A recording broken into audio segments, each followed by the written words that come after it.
오늘날 많은 분들이 기독교 인문학을 주장하고 있습니다. 그래서 인문학, 철학이든 철학을 비롯해서 여러 가지 이런 그런 인문학 책들을 읽음으로 해서 마치 예수 믿는 사람들이 꽉 막힌 사람이 아니더라. 이런 것들을 인식하고 또 세상의 책들을 통해서 배울 수 있다. 이렇게 생각하는 분들이 참 많아지고 있어요. 그러나 인문학의 실체를 알면 이런 소리를 할 수가 없습니다.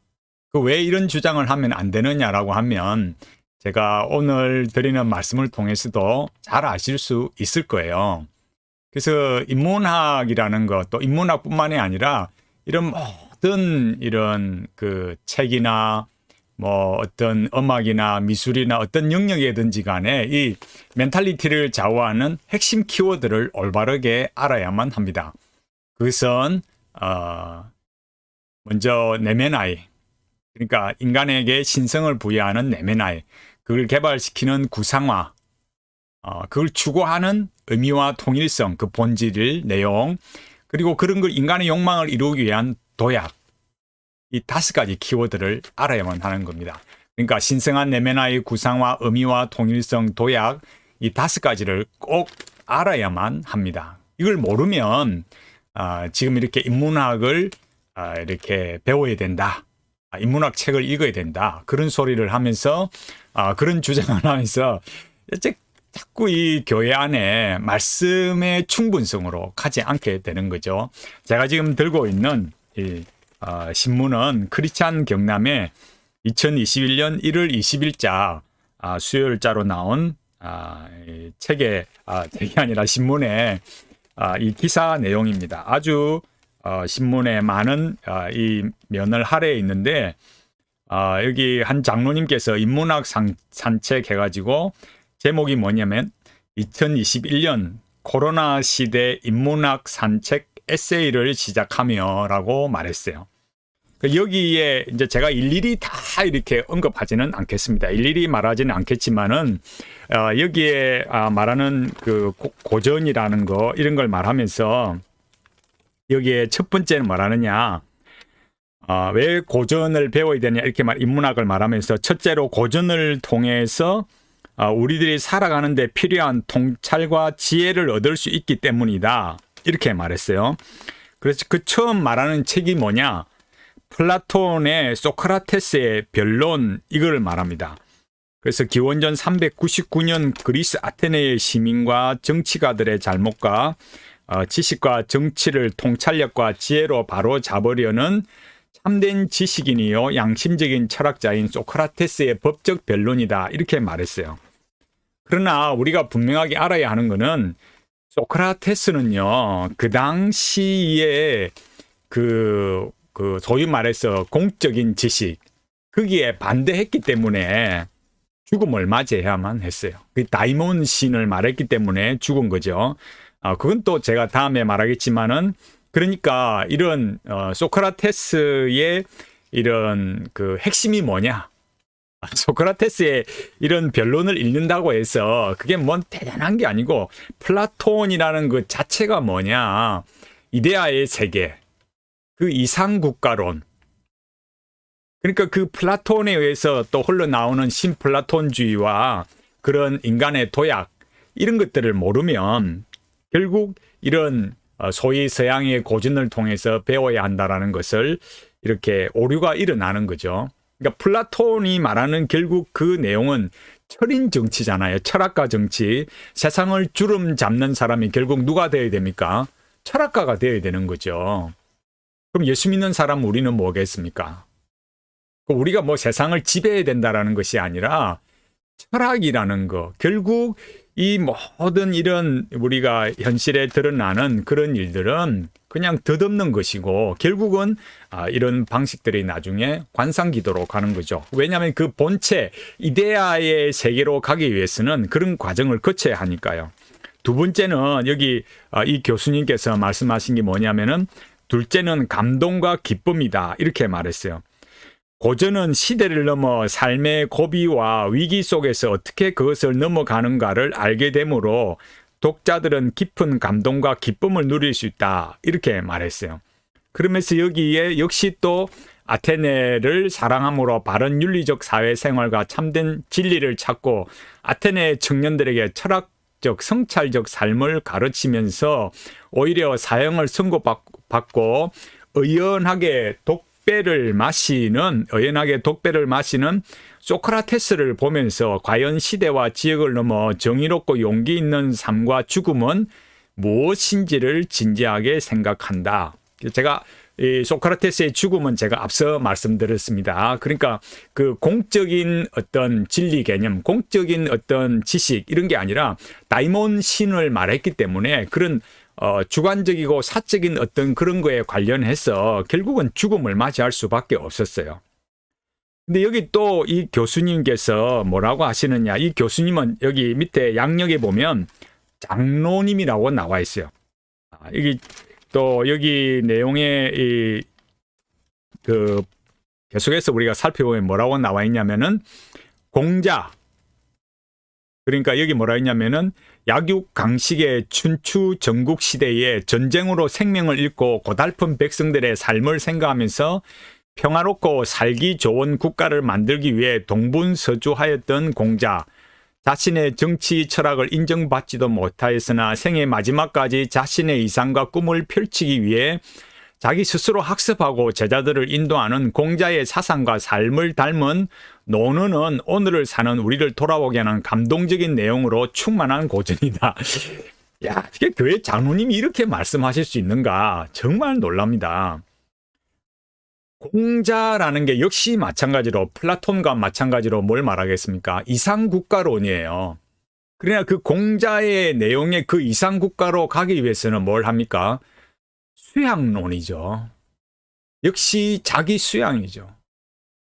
공자라는 그 인물이 가지는 인간의 존재적 관점은 무엇입니까? 인간이라는 것은 결국 유학의 관점이라는 것은 하늘의 본성을 인간이 가지고 있다. 인간 속에 그런 제가 말하는 키워드로 말하면 신성한 내면 아이를 가지고 있다라는 거예요. 그러니까 앞에 말했던 플라톤, 소크라테스, 이 공자 이런 것들은 이런 인물들은 뭡니까? 이런 인물들은 이런 철학자들과 말했던 것은 인간의 그 욕망을 하나의 어떤 철학으로 정치 철학으로 내세운 그런 이상 국가를 실현하기 위한 어떤 이론을 제시했던 것이 하나의 철학 체계죠. 그러니까 우리는 이상 국가가 아니에요. 우리가 만일 이상 국가론을 말한다면 뭐 어떤 책이라도 배워가야 되겠지만은 우리는 그런 방식으로 가지 않습니다. 그러니까 결국 이런 흐름들이 결국 안에서 흘러나와서 자기 수양을 통해서 자기를 이렇게 겸양지덕을 만들어 갈 수 있고 그런 좋은 사회를 만들어낼 수 있다는 거잖아요. 기독교가 그렇게 가르칩니까? 그렇지 않잖아요. 셋째, 이렇게 말했습니다. 인문학 관련 고전 독서를 통해 우리들은 자신의 직업과 삶 전체에 탁월한 탁월성과 창의력을 발휘한다.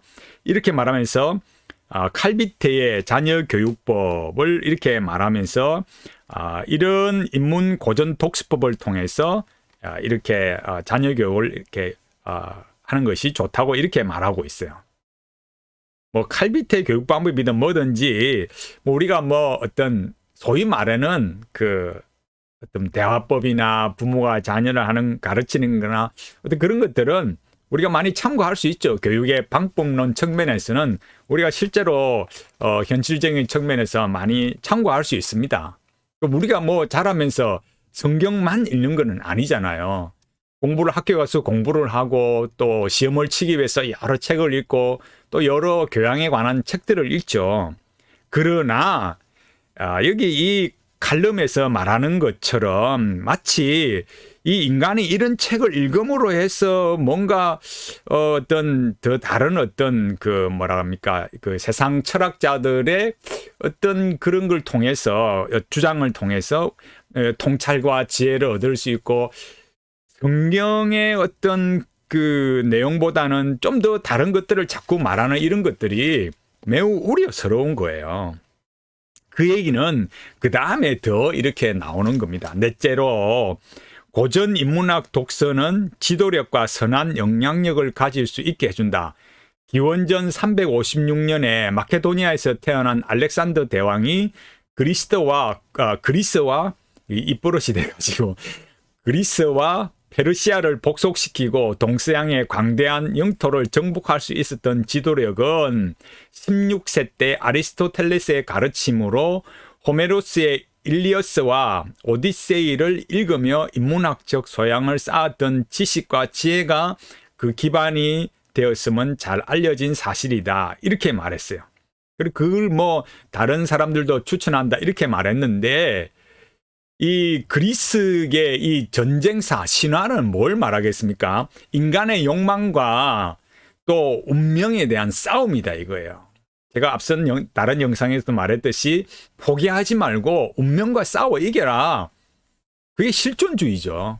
요즘 말로 말하자면.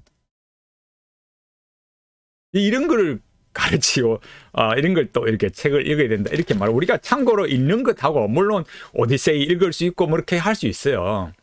그러나 그런 거는 세상은 그런 것들을 이렇게 말하지만 그렇다고 해서 무슨 지도력과 선한 영향력을 가진다? 왜 성경만으로 충분하냐? 이런 거를 읽어내지 못하는 거예요. 5번째로 제가 오늘 여기 이 부분을 더 강조해서 말할 건데요. 우리 이 부분들을 정확하게 알아야 됩니다. 5째, 고전 인문학 독서를 통해 희망을 가지고 변화된 새 삶을 살 수 있다. 정말 제가요, 요 5번째 와가지고 너무 진짜 왜 교회가 왜 이러나? 왜 교회 장로님인데 인문학 산책 이렇게 이게 인문학 산책 1번이니까 또 연재가 되겠죠. 근데 여기 보면은 이 고전 인문학 독서를 통해서 희망을 가지고 변화된 새 삶을 살 수 있다. 이렇게 말했어요. 그러면서 뭘 말했냐면은 이렇게 말했어요. 빅터 프랭클은 2차 대전 때 수많은 유태인이 당하던 처참한 죽음의 수용소에서 희망과 의미를 가지고 살아남아 로고 테라피를 창설하였다. 이렇게 말했어요. 그래서 로고 테라피를 이 빅터 프랭클의 로고 테라피를 말한 거예요. 의미 치료를 말한 거죠. 제가 이제 이 신문은 제가 좀 이렇게 내려놓고요. 제가 지금 가지고 있는 책이 이 책이 뭐냐면은 굳이 살 필요는 없어요. 이 책인데 빅터 프랭클의 무의식의 신이라는 책이에요.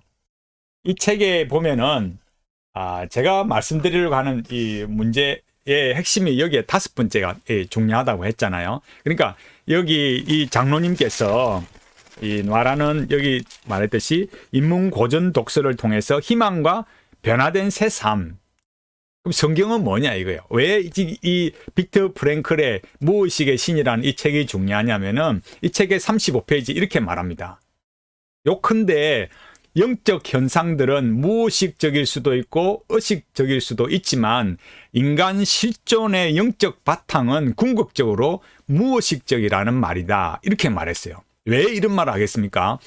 프로이트의 이런 그 심리학에 기반해서 인간의 심리학의 그런 영적인 그 의미로 이렇게 말했어요.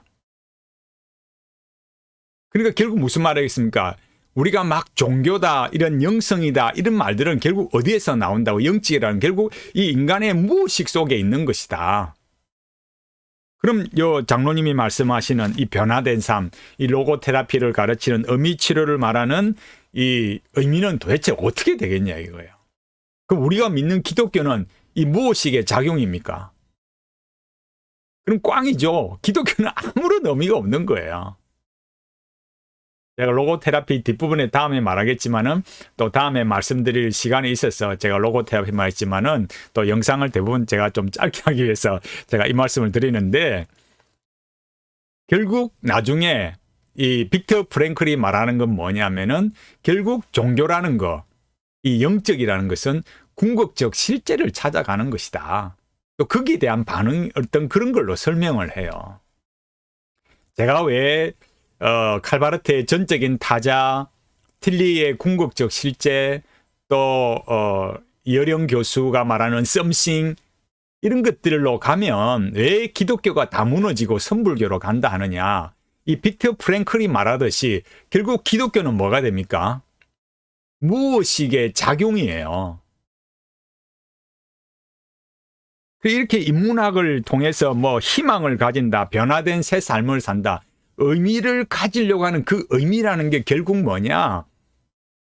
어떤 궁극적인 실제를 향해서 막 우리가 더 큰 의미를 가질수록 삶을 이렇게 의미 있는 삶을 살아낼 수 있다고 말하는 것이 결국 이 빅터 프랭클의 그 주장의 핵심이에요.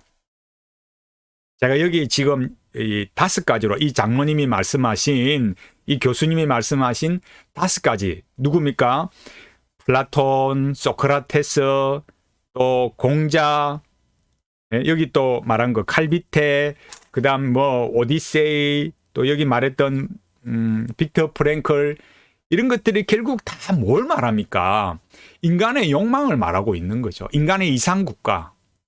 그런 명상이나 이런 여러 뭐 무의식을 말한다 이런 것들은 뭐냐면은 이런 그 실존적 도약, 종교적 도약으로 가는 거예요. 왜? 그런 인간의 이상을 이루어야 되니까 인간이 더 의미 있고 더 뭘 만들어 가는데 그걸 하기 위해서 결국 뭐 합니까? 인간 안에 신성한 내면 나이를 부여하고 가는 거예요. 우리 이런 점들을 좀 심각하게 여러분 생각해야 됩니다. 인문학을 가르친다고 하는 이 실체들, 제가 우리 이런 그 칼럼들을 보면서 한 가지 한 가지씩 우리가 알아가면 굉장히 유익하거든요. 그 유익이라는 게 인문학을 통해서 배울 수 있다가 아니라 뭐가 잘못되었느냐 이런 걸 알 수 있는 거죠. 제가 또 다음에 이 그 인문학 산책 2번째, 3번째 뭐 계속 연결되겠지만 그런 것들이 나오면 그때 제가 말씀드리겠습니다. 제가 설교 시간에 계속 말씀을 드리는 내용을 이렇게 설교를 듣는 분들은 잘 아실 수 있어요. 그러니까 결국 인문학을 말한다 하지만 그 인문학의 실체를 보면 사실은 성경과 같은 맥락으로 갈 수 없다.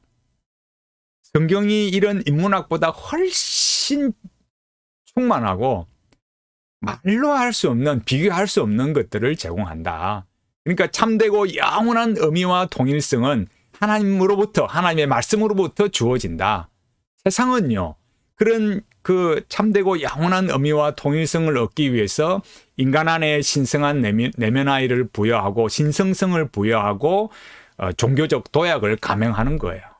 이런 점들을 우리가 바르게 알아가야 됩니다. 그래서 우리 아이들에게나 교회 성도들에게나 인문학 해야 된다. 철학책 읽어라, 공자 읽어라, 맹자 읽어라, 의미치료법 뭐 이런 거 읽어라. 이런 말 하지 말고 성경을 읽고 성경 말씀 속에서 참되고 영원한 의미와 통일성이 어떻게 예수 그리스도의 구원과 언약 안에서 이루어지는가, 이걸 우리가 가르치고 더 배워가야 되고, 그래서 평생 예수 그리스도의 십자가 그런 걸 다 알아가고 배워감으로써 하나님의 이 구원의 은혜, 십자가의 구원의 은혜를 더 이렇게 충만하게 누려가는 거죠.